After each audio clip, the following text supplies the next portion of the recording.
Hello and welcome to another Fantasy Premier League video. My name is Mo and this is my channel FPL Inklink, where I'll be bringing you all the latest and the best content for Fantasy Premier League for the game season of 2021-2022.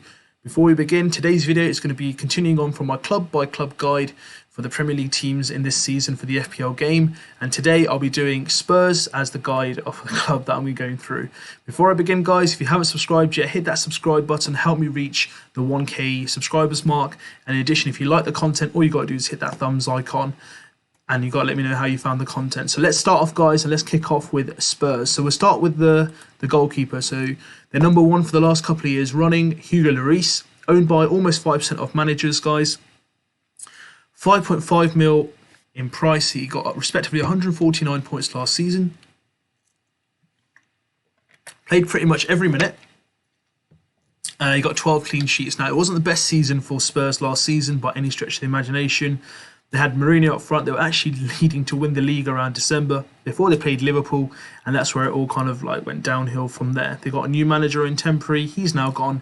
They've got Nuno now from Wolves. Let's see how he comes along. Will he be able to replicate the success from managers in the past like Pochettino? We'll have to wait and see. But from what we do have, we're going to go through some stats and why, I think Hugo Lloris should or shouldn't be selected. Personally, for me, for 5.5, I tend to not go for those kind of goalkeepers. 4.5 max for me, so I wouldn't go for 5.5. And if you do choose to go for him, I completely understand your choice. But I believe that that 1 mil you can use wisely elsewhere on the pitch. But look in their fixtures in the first 5 game weeks, barring Manchester City at home in game week 1 and Chelsea at home in game week 5. It's not too bad, to be fair. Wolves away, Watford at home, Crystal Palace away. Now, defensively, it's good. It's going to be key to see how Nuno lines them up. Does he play 5? Does he play 4? Does he play like 3 at the back and 2 wing backs? We're going to have to wait and see. But firstly, for me, it's not a difficult start, but it's not the easiest. It's kind of like a mid-range start, so take it how you see him. I mean, there should be some good game weeks where you can get some good returns from there, but if you're going to go for Lloris, then ideally keep him for the whole season. Don't chop and change, because goalkeepers, once you've chosen them, I wouldn't waste it on a transfer and basically leave that budget as how it is. So the highest scoring defender last season for Spurs was Reguilon. Now, I had him in my squad for a part of the season, only owned by 2.2% of managers at the moment. Firstly, probably to do with the fixtures. B, they're not sure if he's going to be playing week in, week out. I think he will. It's just they want to see, I personally, like me, I think a lot of people want to see how Spurs play under new management. He got 89 points last season respectively, and his points per game, you were looking at Reguilon at 3.57 points per game. He got 6 assists, which is not too bad, to be fair. I'll keep a lookout for him. He's going to be on my watch list, and if he does play well, then I'll probably look at him potentially around game week 13 onwards, because then you can see all the way to 18. Before the Liverpool game, they got some really nice fixtures, so I'll keep a lookout for him around that point. The next player I'm going to be going for is Matt Doherty. Now, he only is selected by 1.2% of managers. Before he came from Wolverhampton, he was actually a pretty good defender. 2 seasons in a row, he got 140 points plus for a team playing in Wolverhampton. It's pretty impressive. And he had some really good assists and goals as well he scored.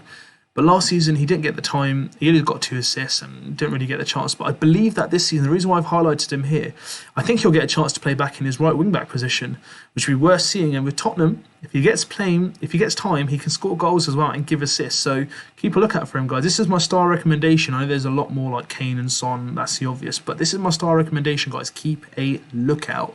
He is probably going to get more points in terms of minutes wise as well, and I think he's probably going to go under the radar as well under most managers. So that's a top tip for you guys, star recommendation. Have a look and keep an eye out for Matt Doherty. The next player we're going to go for is Mr. Reliable, Son.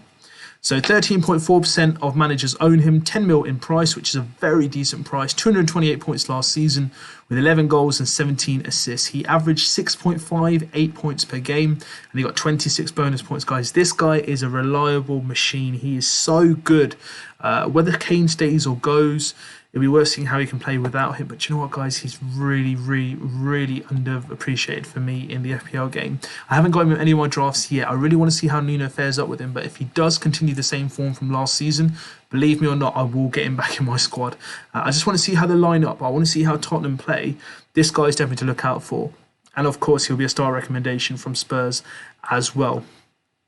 The next player we're going to go for is Højbjerg. So he was the second highest point scorer midfielder for Tottenham. The reason why I've selected him as well, he's played every minute last season. He got 2 goals and 4 assists.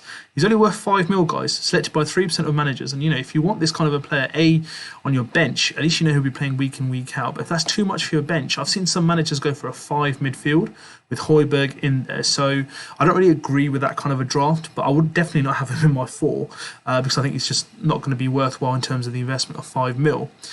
But there is that choice. Some people like to play that way.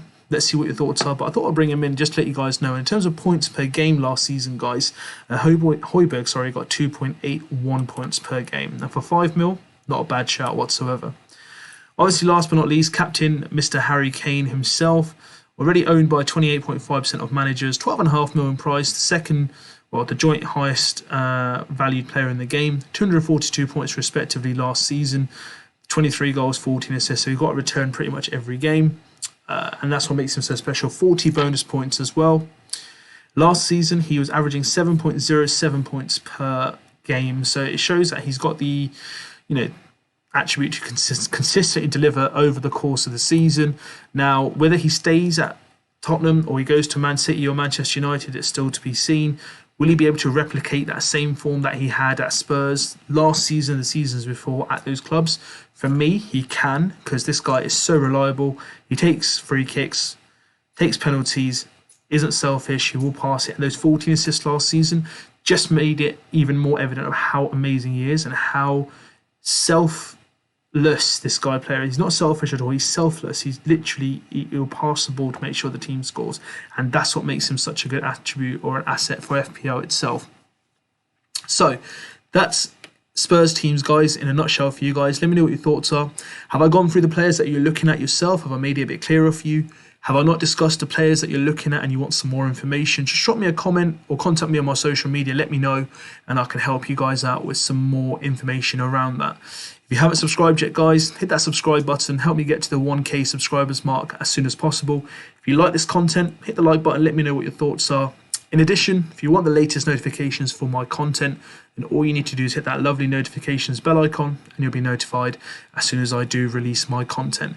If you haven't touched it, or actually if you haven't signed up so far for the FPL Inklink League on the FPL website, all you got to do is type in that code on the bottom left into the FPL website and enter and join the FPL Inklink Family League. And let's have a great league this season, guys. Let's have a great season and make sure we all enjoy ourselves and give the best we can in terms of our management. If you enjoyed this content and you want to see more, all you got to do is stay tuned and I'll be back with some more content very soon.